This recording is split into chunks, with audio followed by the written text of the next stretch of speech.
This is a short video introducing you to opposing viewpoints in context. I'm going to go over the information you're going to need in order to do the first part of our project.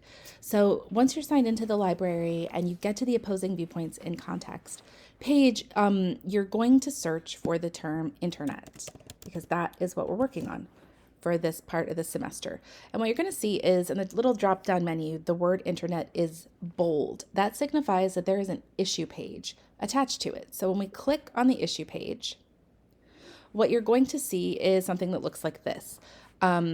There's a way to browse other issues, to search your history, to get a link. You can even make highlights and notes within these pages that will print out or save in your PDF. But issue pages are pages that this database, this company, Gale, has put together with resources that are going to help you do research because it's collecting resources about very kind of like high interest topics.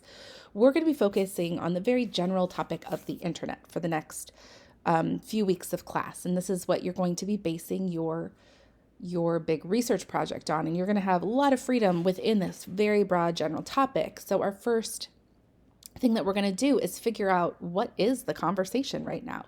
What conversation are we joining? So our first assignment is to read the overview article, which you'll see is here.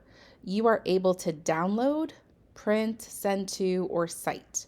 You can highlight and take notes within this article, and then when you download it, it will give you that highlighted document if you'd like. So once you've read over this section, the next part of the assignment is it asks you to see what the conversation is. So you're going to do this in a couple different ways. Opposing viewpoints in context focuses on argument. So it highlights and isolates different articles, texts, and resources that are argument or opinion based, and it calls them viewpoints.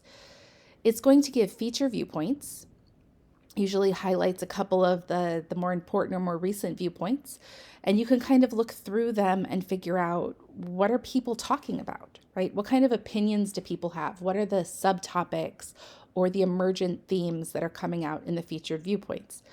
There's also usually a much larger viewpoint section. So here you can see there's 6 featured viewpoints, but there's over 500, right?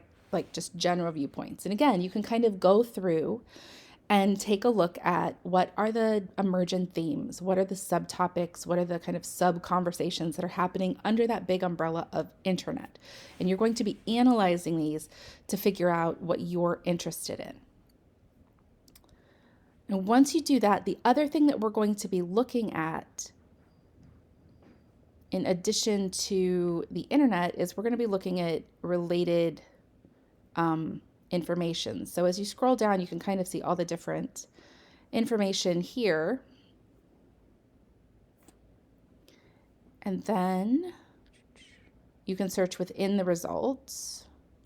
And right here within this highlighted thing is a section called related topics. So when you click on that, it's going to give you a whole bunch of topics that are related to that big umbrella of internet that maybe aren't necessarily labeled internet. So things like cybercrime or Facebook or social media or WikiLeaks or YouTube. So you can use any of these related topics as well. So opposing viewpoints is a really powerful database for when you're starting your research, especially if you're starting on a topic that you're not overly familiar with, because it gives you a way to kind of see groupings and conversations that the company that produces this database has done for you.